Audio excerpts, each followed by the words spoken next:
Star Wars as a continuous brand doesn't exist. There is very much the OT where you can always enjoy that for sure, and like you can have it as like your childhood memories. That's great. You got the prequels where this is a bit shit, but like okay, I get the good intentions that were there, and then you got the modern Disney era of Star Wars, and those three things are not connected in any reasonable way, and so when it comes to thinking of it in modern terms, I just don't care. I don't feel anything for this. This isn't Star Wars. The Star Wars that I grew up with and that I once cared about is gone. And it's not going to come back in a modern form. It's not going to get remade. It's not going to get reinvigorated or redeemed. It's done. It's part of the past now. What we have now is just a facsimile of it. And it's not going to get any better. Because they're not going to put anyone who knows what they're doing with this. They're not going to put talented filmmakers, talented creatives in charge of this anymore. It's going to be people like Leslie Headland who are going to produce more garbage like The Acolyte. And that's it now. That's what Star Wars is. She's super talented. I'll have you know, she was the personal assistant to Harvey Weinstein for a very long time. Of course, that makes her qualified to direct an entire Star Wars series. Why wouldn't that be a career path? For sure. But actually, it actually feels more to me like a pyramid scheme now than an IP. Like it's just you watch Ahsoka and it's just I think we're like no matter what we say, we're still too easy on it. Like it's the storytelling is just insane. Like it doesn't make any sense whatsoever. And the shows are depressing looking, they're ugly looking, nothing exciting about them. And you just think I know we say over and over, how did this happen? But they keep doing it and they keep putting people in position like Dave Filoni, like Leslie Headland, that's I don't think been a fan of Star Wars ever. They keep putting him in these positions of giving him a whole series to make, like a whole show. It just and the money they spend on them, there's something going on here that we just don't know. Someone's making a lot of money in the background to just produce this shit. I don't know if I hope someone is. Like I almost do. I hope that like there's some kind of weird corruption going on where someone's profiting from this because the alternative is, oh my God, they're so incompetent, like that they are just losing money hand over fist. But either way, the result is the same. Where, like I say, it just becomes a thing that it's not a creative endeavor anymore. It's not this special pop culture event that unifies people and that everyone gets bought into and excited for. It's just a corporate IP. It's no different from going to fucking McDonald's and getting a Big Mac meal. You know, it's that degree of impersonalization where it's just a generic product put out by a corporation. What's the line Gary always says? You turn Star Wars into a TV show. Like, yes, but it's not even a TV show that like. How could that new trailer, bring in any new fans? Like the only people excited are the people that are excited about anything with Star Wars written on it. Any toy, like you do anything. You could do a Happy Meal at McDonald's with Star Wars on it. They'd be just as excited. Yeah. So it's like they're not growing at all. They're just shrinking. With every show, they just get smaller and smaller down to this nuts little group that will just love anything with Star Wars on it. There's nothing in that trailer that would bring anyone to it. I think left too. Where's the Raylos at these days? Are they still watching? Well, even they took off. Yeah. To try and be a Star Wars fan at this point, it would be like having a wank over Lizzo. Like it requires shout out Star Wars Theory. It requires focus, determination, and sheer fucking will. Yeah. And I just don't think there's many people that have that anymore. You gotta want it. It used to be. It's a good point that with every show that comes out, they're losing fans, right? Like with the exception of potentially like something like Andor, I think every other show has probably been a net negative in terms of people giving up on Star Wars. You had The Last Jedi, and so many people left after that. Obi-Wan Kenobi was another massive one where people wanted to give it a chance. These characters they cared about, this era that hadn't been as sullied by Disney Star Wars, and it's just a total train wreck. And so many prequels fans kind of abandoned hope after that, and it's just down the slide we go. Rebels fans, Rebels and Clone Wars fans that think Ahsoka's shit. Everybody else that thinks Ahsoka's shit too. It's just a lose-lose situation. Yeah, I mean, I guess what I tried to touch on as well with my review of this trailer was I still remember that time when a new Star Wars release, a new Star Wars movie, whatever it might be, was a special thing. It was an event. People got excited for it because it was still relatively rare, and this was an IP that was valuable. It was something that people cared about. Now, when they announce a new thing, when we get a new trailer coming out, we all cringe inwardly, just thinking, how bad is it going to be? How insulting is it going to be to this brand? That's what it's become. It's become a thing that you mock. Is Skeleton Crew coming out this year? Yeah, probably in winter. Yeah. So that's probably Kathleen's biggest asset is she can just get these shows out. Like they're bringing out 2 shows a year. That's pretty full on, I suppose, for any studio. But you know, that's something else to look forward to. I'm terrified they'll touch anything. Like every time they mention Knights of the Old Republic, and like, please don't touch Revan. And like, even though we've mentioned Kyle Katarn, please don't touch Kyle because he won't survive the transition into Disney Star Wars. They'll change them too much. And I bet you weren't thinking that a decade ago. No, for most things, a decade ago, if you said they're adapting your favorite thing, you would be so happy. And now you're going, no, please don't touch them. Please don't touch them. Yeah. Please don't touch them. It must be like, you know, if you're still a real fan of this, it's like it's like you've put all of your favorite childhood toys and memorabilia in a room, and some drunk guy just walks through it with a baseball bat, and he can just destroy things as he sees fit. And they love doing it. That's the thing we can all pick up on is on everyone when they say, oh yeah, they take a special pleasure in destroying what we love, and they just say it openly too. They're trying to switch out their main demographics, and you can't see what happens when you try to replace us. And the thing is, when the drunk guy's finally done beating up all your shit and passes out on the couch for the night, you're supposed to say, well, I guess I'm thankful he didn't destroy everything, and hope thanks for not breaking my leg. Next night, like, well, he didn't rape me, you know. Well, and the promise you'll return tomorrow night, and you'll destroy less that time. So that's to be excited about. There you go. You should be thankful we're even destroying it at all. You shoved your Luke Skywalker up his ass, and you can still see the legs hanging out, and you think there's still some Star Wars there that I can enjoy. I can yank that out. Yeah. I can save it. Don't pull on it, Ryan.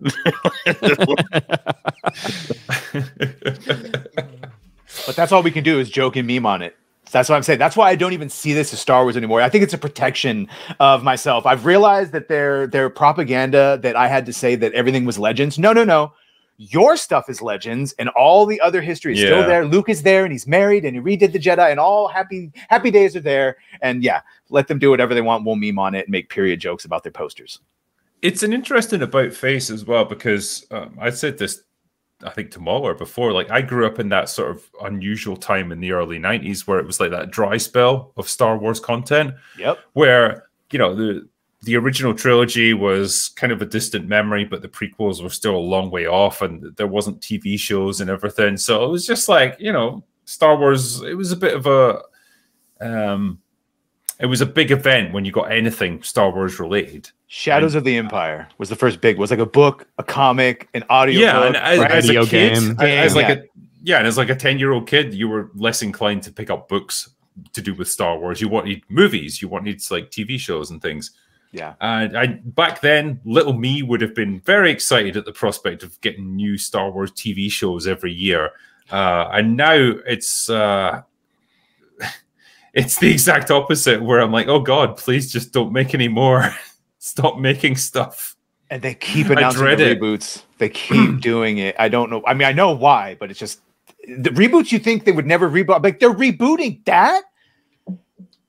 I don't want to name them all because that gets into a whole nother discussion, but you know the reboots they're all doing.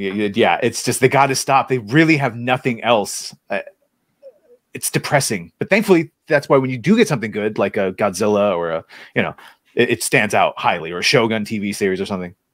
Oh yeah, that has been a bright spot in modern entertainment.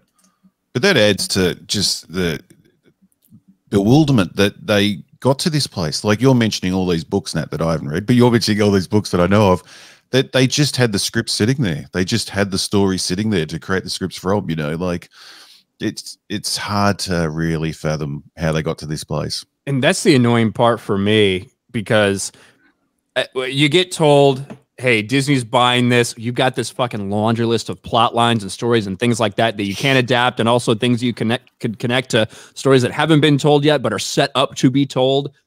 And then a year and a half into the purchase, you get told, hey, by the way, all this shit, we're throwing it all out. It's going to be called Legends. It's not canon.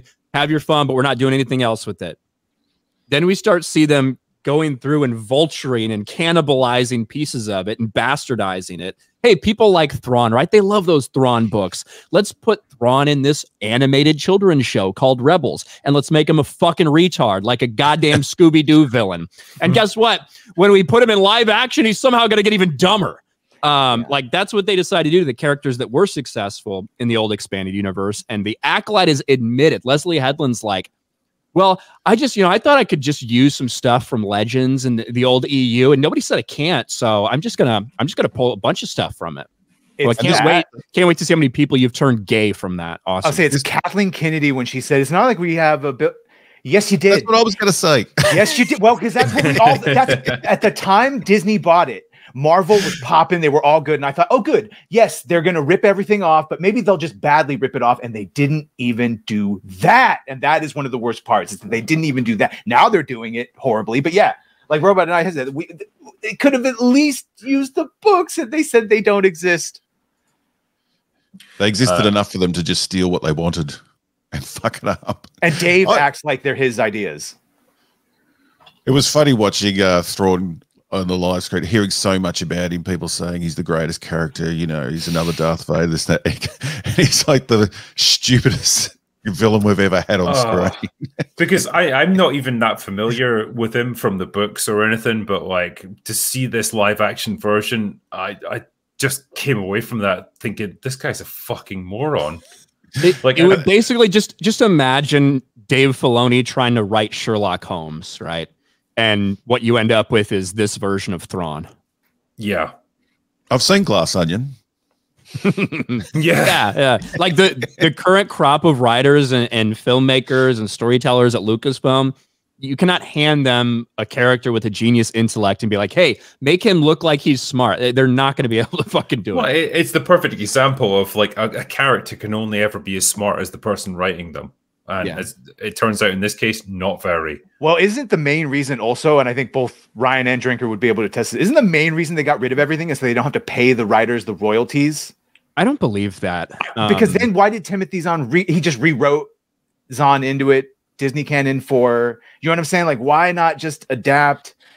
I'm trying to understand why they would get rid of free material. What I'm saying is, like, if they really could just use all those books and comics and games for free, they didn't have to pay residuals to anyone. Why would they not? They want to tell their own story, right? Yeah. Yeah, I think it was just like they wanted creative freedom to go a different direction. I think so. The only thing I have aside from guessing is there was a couple of things I heard that J.J. Abrams was very instrumental in that, in not wanting like another storyline actively ongoing while he was doing one. But again, those are just like whispers and rumors I've heard, other than them just saying we want a fresh slate. But then again, they go and I just don't think they wanted to be bound by any of it. These guys can't keep their own canon straight. So I just really think they didn't want to have to be bound by anything. They didn't want Luke Skywalker to have been happily married and have a child. They didn't want Han and Leia to be happily married. You know, they didn't want that shit. They wanted They wanted to tell a completely different story where these characters are shells of themselves. It was nice of JJ to say that he was only planning on doing one film. Like maybe if he was going to plan on doing the whole 3 or something, he might have, been pushing for that. But he was only planning on that one film and still says, no, fucking scrap all the books. JJ, who admitted he likes 1.5 Star Wars movies. Literally, he likes Empire Strikes Back and half of Return of the Jedi, doesn't like the prequels. I was like, okay. But he doesn't like A New Hope. Yeah. That's what I'm saying. So, sorry, and he doesn't like A New Hope. Yeah. Jesus. Oh, JJ. Are you sure? He copied it pretty hard. Don't know how. It seems like he really liked it. Painful. Yeah, I love the cope from Lucasfilm to have the audacity to tweet out Lucasfilm's Acolyte trailer sets records. Oh, it did. And write a fucking article for the website as a big brag that, hey, we got 51.4 million views across all digital platforms, which is the highest Disney Plus Star Wars series has ever done for a trailer. It's like, okay, he also is the first trailer in history to get ratioed for Star Wars. That's the real record that got set. Yeah, I feel like everyone's aware though that these shows, especially these particular kinds of ones, they're just talking pieces for everybody to talk about how Star Wars is either dead or alive, or how's it doing, all the different conversations. Like, so many people are being like, "Oh, it's gonna be fucking great, Star Wars is doing it." Have you seen those weird tweets that are like, "Star Wars actually made a shit ton of money. You guys are wrong." Like, Disney. That's insane. Bots. That's fucking bots right there. And I'm just starting to think like Star Wars has moved on, doesn't it? It's not a place to find stories. It's the story of the IP that we're all interested. We're just seeing where it goes next and how it dies. Like that's the entertainment.